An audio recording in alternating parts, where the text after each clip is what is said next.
Welcome to my weekly review. Today is Saturday, October 25th, and I hope you're going to have a great weekend and enjoy Saturday and Sunday before we get back to work on Monday. But you're looking at a daily chart of the Nasdaq, which I'm going to go back a little bit here, if you will, and just kind of review like where we're at in the grand scheme of things. We had this consolidation period following the election in 24. Then we had the tariff tantrum, a 27% peak to trough bear market or correction, whatever euphemism you'd like to use for losing a lot of money in a short period of time. But since then, we've been liberated and the dips have been bought the entire way since the beginning of April. So every dip has been bought. However, I must say that that pattern at some point a dip will not be bought, and you don't want to be left holding the bag. So you just got to beware. I've got to point out this October 10th bar here, where the Nasdaq shed 3.5%, made a high of 23,119, reversed lower, closed near the lows of the session, 22,193. And we had been trading within the confines of this bar here from October 10th until Friday, right? There was 9 consecutive sessions where it didn't break above it or below it, and I was going to get real bearish if it broke below and bullish if it broke above. And on Friday it broke above. So I'm a little more bullish here. I know people are talking about it's a top because it gapped higher, but it did make a new high, 23,261 on Friday. And you can see that's just a tiny little bar. It just gapped up and really didn't go anywhere. Yeah, it's like less than 1% there. If I take a look at a 5-minute chart, you can see this gap up and just kind of going sideways. But there was a lot of stocks that did well on this gap higher, and I'm going to get to that in a minute. If you look at the weekly chart of the Nasdaq, another strong week up 2.3%. This is your whack week right here. 3 weeks ago, it was down 2.5%. 2 weeks ago, it was up 2.14, and last week 2.3. So I think we've survived that whack bar, the selling. But once again, I respect the selling. And when I see distribution like we saw, on the whack day and then subsequent, distribution days, that's a big, distribution day. A lot of volume, a lot of selling. I respect the selling because I don't want to lose money. Instead of, making a ton of money, my job is not to lose money. And when I see, distribution like that, I get a little defensive. All right. Just going into this week, this is a weekly review, so I'm going to look back at last week, but, looking ahead, it's Halloween on Friday. Yippee-ki-yay. So the kids will be coming at your door and you better have some candy. Boy, candy's gotten expensive too. Jerome Powell's going to cut rates on Wednesday. I believe he's going to cut rates. It's widely expected that he will. And then, of course, we have earnings reports, which I'll get to. And then, of course, we're going to hear over the weekend or starting next week that China trade talks are going well or they're not. So that could definitely influence our markets. Anyway, I want to get to stocks because I'm into stocks and I'm just going to review quickly some of the earnings reports from last week. Pulte Homes reported, and the CFO or the CEO, one of them said that, interest rates are going to help, but there's a distressed buyers here that, even if, there's a lot of job losses, and even if you don't lose your job and you're gainfully employed, if you see others around you getting canned, that you're not going to be making, large bets, buying homes and stuff like that if you think you might be next to get canned. So, he said that, yeah, lower rates will help, but he still thinks that the buyers are a little distressed at this point, and it's, if you look at the weekly chart on Pulte, this is looking really nice here, a nice cup with handle, but it's kind of breaking down now. So they don't look quite as good to me as they did, a few weeks ago. All right. Who else reported? Coca-Cola reported. They talked about 6% increase in pricing. I mean, 6% is a lot. And so they beat, their expectations based on price hikes, which is inflationary. And they also talked about repackaging, where A dollar would buy you a 12-ounce bag of chips, and now a dollar is buying you a 10-ounce bag of chips. That's their repackaging plan. So your dollar's not buying as much as it did before. Anyway, the big one last week, or a couple of big ones, was Netflix. They reported not well received, sold off with massive volume down to the 200. Charlie Munger was famous for saying if you buy quality stocks at their 200, you could beat the brakes off the index. And I don't know, at some point, Netflix is going to stabilize and I'm not going to say rally, but it probably continue within this consolidation pattern, which it's been in for a while. There you can see the trip down to the 200-day or the 40-week line there. Yeah, it's 2.8% below the 40-week line. Anyway, Netflix, not a good reaction to their report. Tesla, it went up on Thursday but pulled back on Friday because their EV tax credits are going away now. And so the thought is that the people front loaded this quarter buying ahead and getting those tax credits as they're going away, going forward, which will hurt Tesla auto sales. But of course, Tesla's not a auto company anymore. It's a robot company or a power company. And we got to forget about cars. But anyway, that was the story with Tesla. Now, IBM reported on Wednesday after the close, and it sold off real hard down to the 50 on a good report. I was really surprised. I bought a couple of calls. I want to say about $400, a couple of them. It was less than $1,000. And on a Thursday, they'd opened up lower. And I said, what the hell? I'm going to blow out these calls and clean up the right here. He had open lower. So I sold them that morning for like 8 cents. And the lesson learned, you just got to let them expire. This is the weekly, October 24th, $300 call. On Friday, they were nearly $11. So it went from 8 cents to $11. The lessons learned there, just let them expire. You don't have to clean up your portfolio. And it really ramped hard. And that's the reaction I thought we'd get from that quarter. They talked about HashiCorp, their most recent acquisition, just really going gangbusters for IBM. So I think the CEO's got it going on there, and IBM's going to be a real player going forward. VRT reported once again, pulled back to the 21 on Wednesday, rallied up a little bit on Thursday, 6.7%, and then Friday followed through to make a new high. So that looks like a good reaction to their earnings. GEV, they reported earnings once again, just I don't get it here with this company. It's just consolidating within a base after a big move. You got to consider that after a report like that, everything's priced in. It's buy the rumor and sell the news, and they've been selling the news for a while here. Not a great reaction, and it's still below its 50 there. The big one last week though was Intel. For me, it was Intel because they talked about the PC demand coming back. That makes sense to me because a lot of us got new equipment during COVID in 2000. It's been 5 years.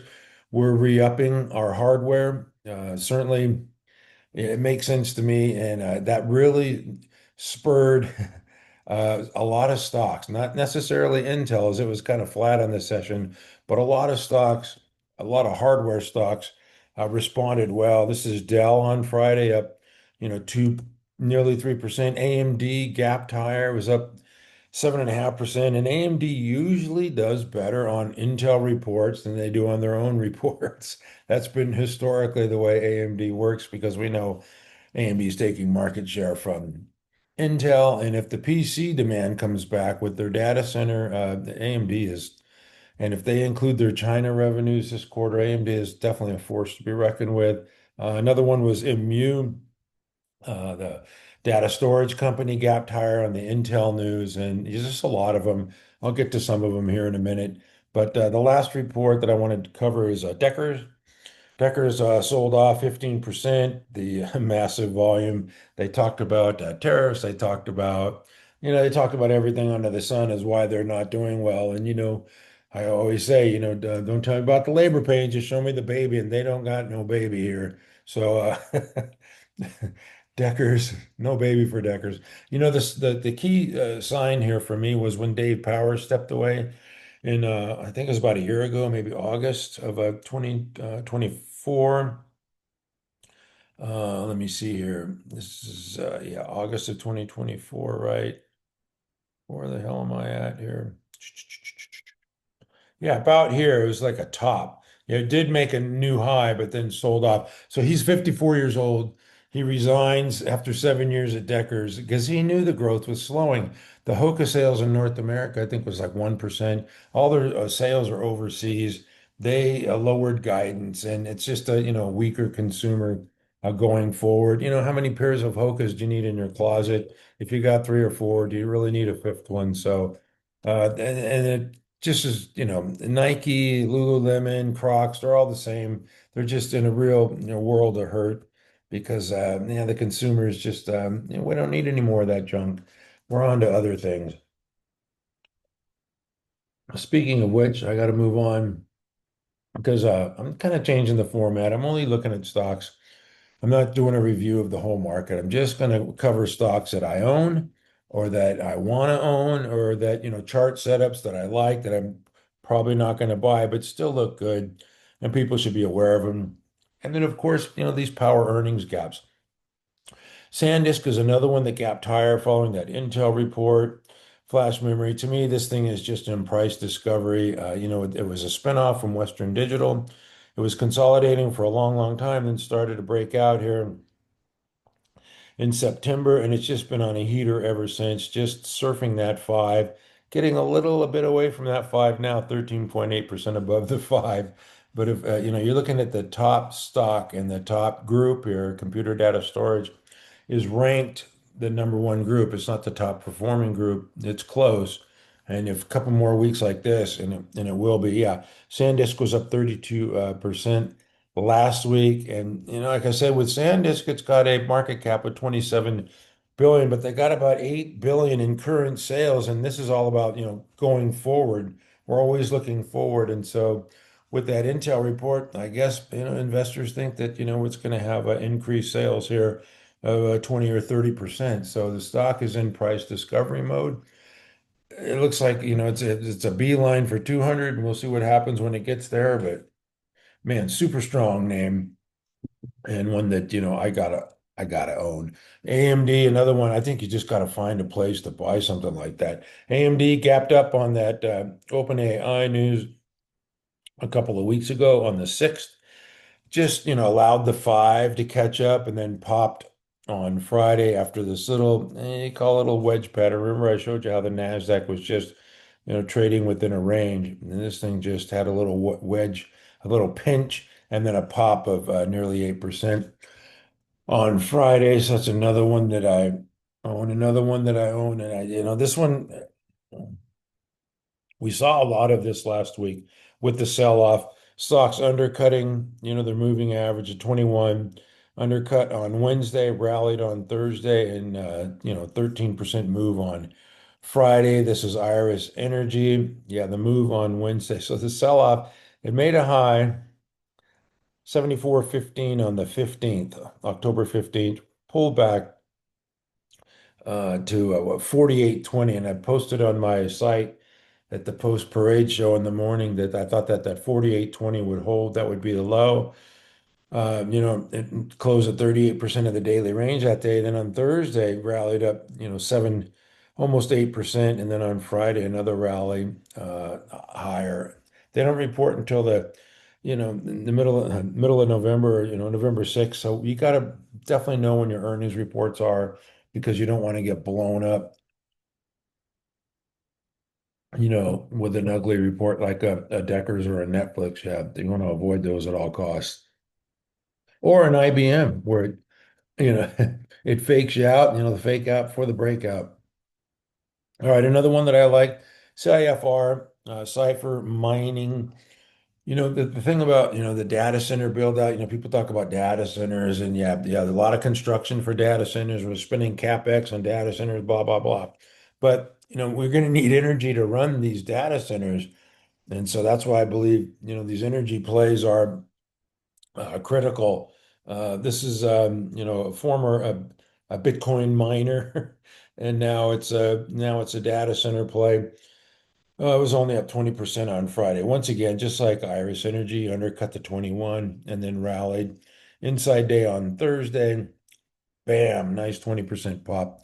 On Friday, the news was that Jane Street had taken a position where a lot of people think that's a positive. I think it's a negative, neutral to net negative, as they're a market maker and they have a tendency to, should I say, a little bit of monkey business. All right. What else am I looking at in the market? NBIS, this one traded down to like 88, pulled back to its 50 on Wednesday. Let me see. What was the low here on this day? Okay, 94, close enough to 88. Had an inside day on Thursday and really popped on Friday, 10%. They don't report till Armistice Day, 11/11. And man, or Veterans Day, which we should take off as a holiday. But yeah, Nebius, nice move here. 141 down to 94, finding support at the 50 and then popping higher. So I like that one. I like it a lot more than the Core Weave. The Core Weave Core Scientific deal, I think, is going to fall through. I don't know. Of those stocks that I just showed you, I like Iris and in NBIS. Those are my two, I would say. Nebius Group. Yeah. All right. What else do I like here in the market? OKLO. I know a lot of people hate OKLO, but like I say, the data centers are going to need, energy. Nothing happens in this world without some energy. If the lights go off, the power goes off, we're screwed, right? And these data centers are energy hogs. We're going to need a ton of energy. We're going to need all energy. Wind, solar, coal, whatever, nuclear, we need all of it. And then some. So this is a speculative play because they don't have, earnings and sales, but this is a going forward type, look into the future, imagine yourself, 3, 4, 5 years down the road. So that's what the market does. It speculates and it's speculating here. And all you have to do is look at the year. This is up 611% in the last year. So somebody's buying this thing. Somebody thinks it's going to be a big player in the energy market. And so I just like to follow the money. This thing made a high of 193, just like Iris Energy, had that reversal bar. Traded down, found support there at the low 114. And I'd mentioned on my post-parade show at my site, I thought that 114 would be the low.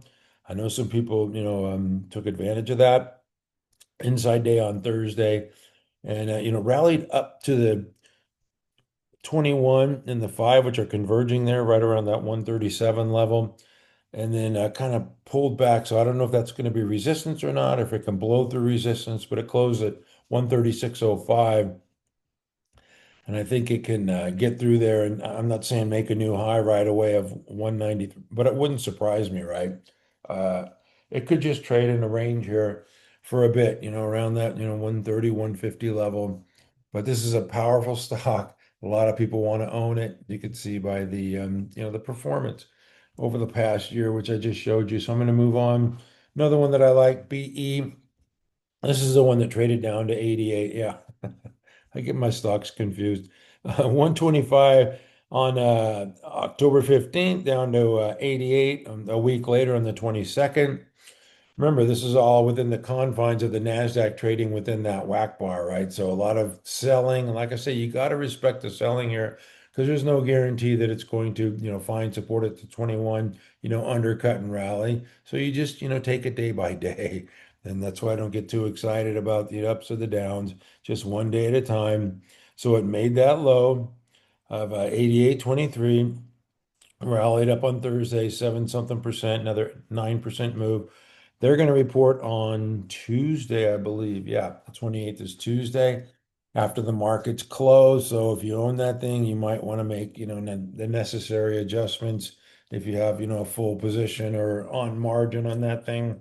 Uh, you gotta protect your assets. That's all. Another one that I like that's reporting on Monday is CLS. Celestica, it had this high of a 298 on the 16th, sold off, like a lot of stocks, like I said, you got to respect the selling, but it found support at the 5 here if I zoom in. And then on Wednesday, while the market was having, a little bit of a sell-off, this thing was showing relative strength, which is, your key, right? You always look for relative strength on these days when the market's selling off. Thursday, 4% move, and then on Friday, a 5% move. Traded up to 300 and got the Matambo treatment there, the rejection. A good report, and it could blow right through that well, the report Monday, so it'd be Tuesday is where you're looking for that big move one way or the other on CLS. Another one that I like is open, and people say, "Come on, Marty, open. This thing's a dog.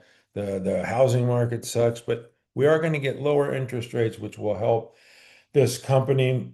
I made a good trade on this one as it came off the lows.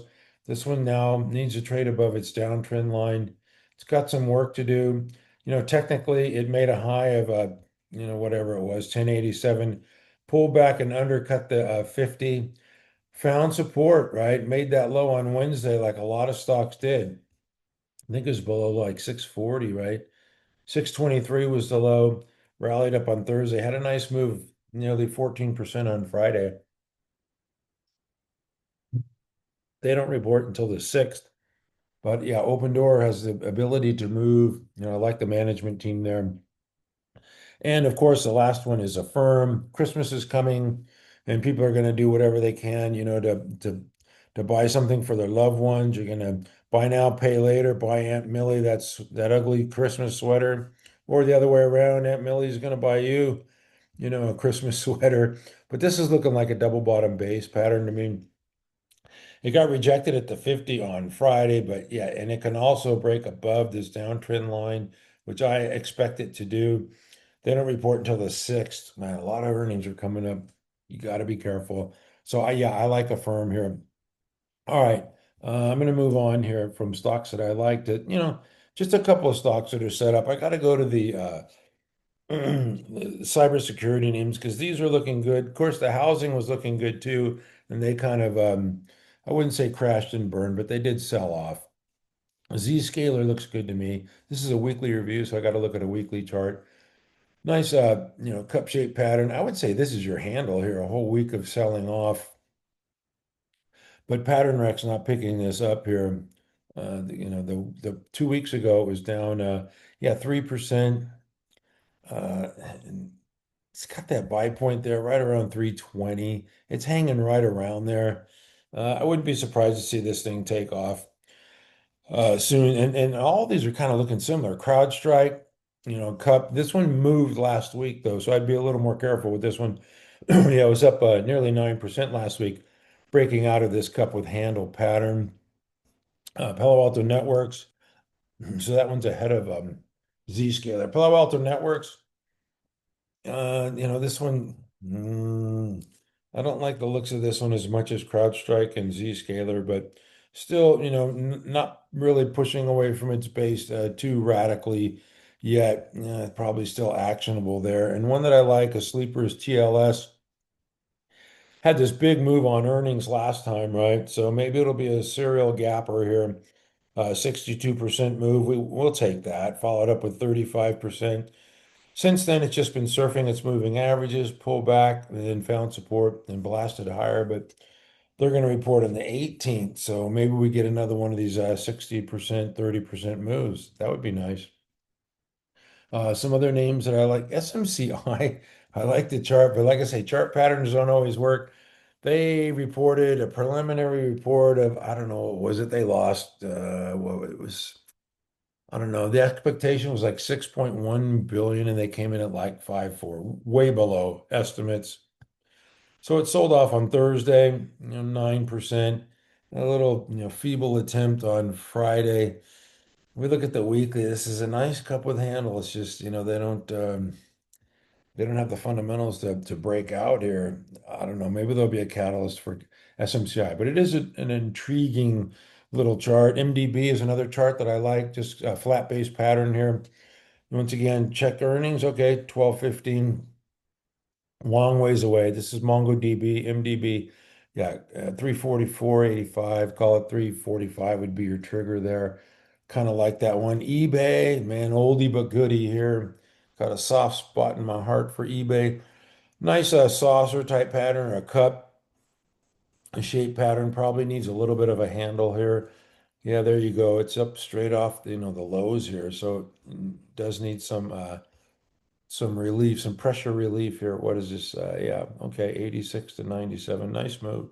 But yeah, another pattern that intrigues me that I'm looking at. Then one of these building maintenance companies that looks good to me.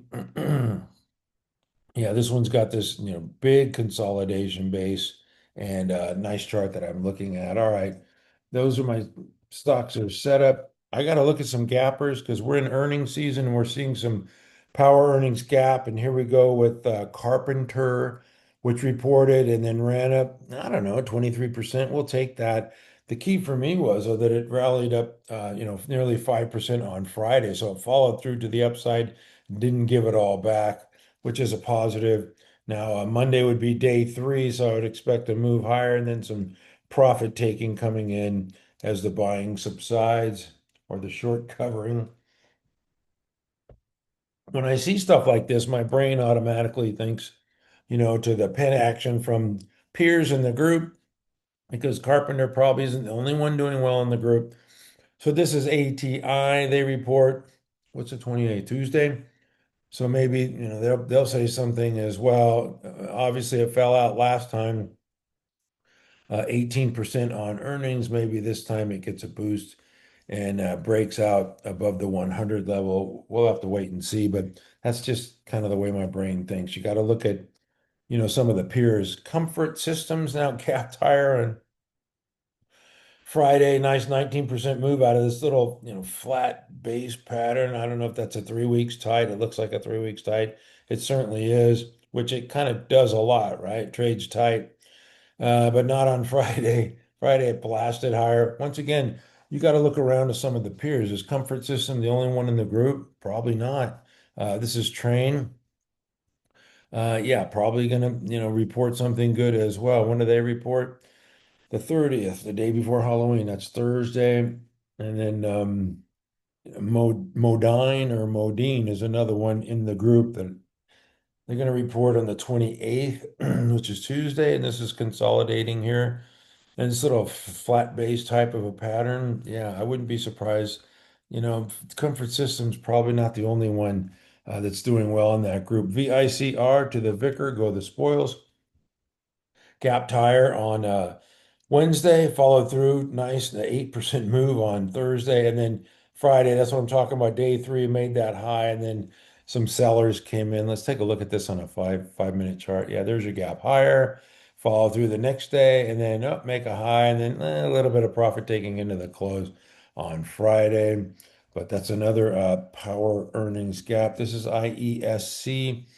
Gap tire 14% on Friday, one to watch for sure. CACI, they gapped higher on Thursday, flat on Friday. Not the end of the world, just an inside day.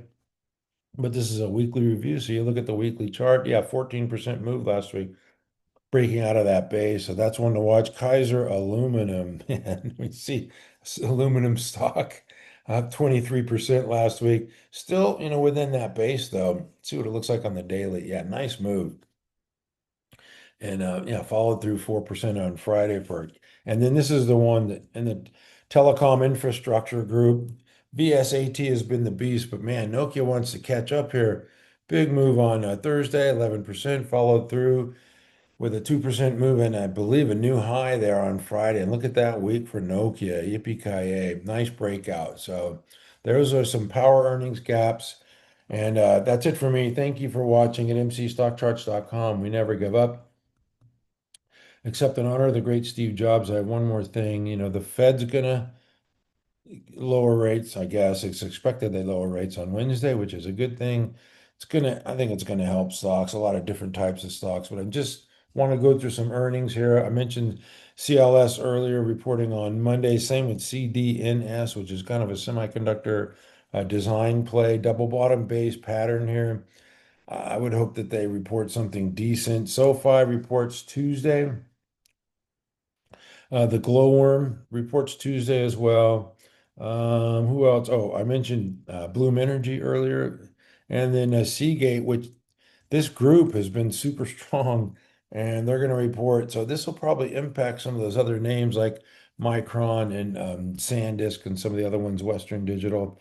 Caterpillar reports Wednesday morning. So that's kind of gives you a machinery global outlook there. And then, of course, the big ones, this is going to be market moving when we have Meta Platforms, Microsoft, and Google all reporting on Wednesday afternoon. So with Chairman Powell and these three behemoths reporting, there's going to be market moving. Then Thursday morning, we got Lilly, Merck, the drugs names INSM, which is one that I like, a drug stock they're reporting. And then Thursday after the close, then we get Amazon, the big kahuna, Apple with their iPhone 17. We'll get an update because there's been lots of rumors. It's not selling well. It is selling well. We're going to hear from Tim Cook and get the actual scoop from the horse's mouth. And then Reddit also reports that day. That'll be an afterthought after Amazon and Apple, I'm sure. And then on Friday, oil and gas plays, ExxonMobil, Chevron and ExxonMobil report. And of course, one more drug stock, AbbVie. That's it for me. Thank you for watching. Big week upcoming. We get the interest rate cuts. We get a lot of earnings reports. And then we get Halloween. So trick or treat, go out and buy that candy. Have a great weekend, everyone.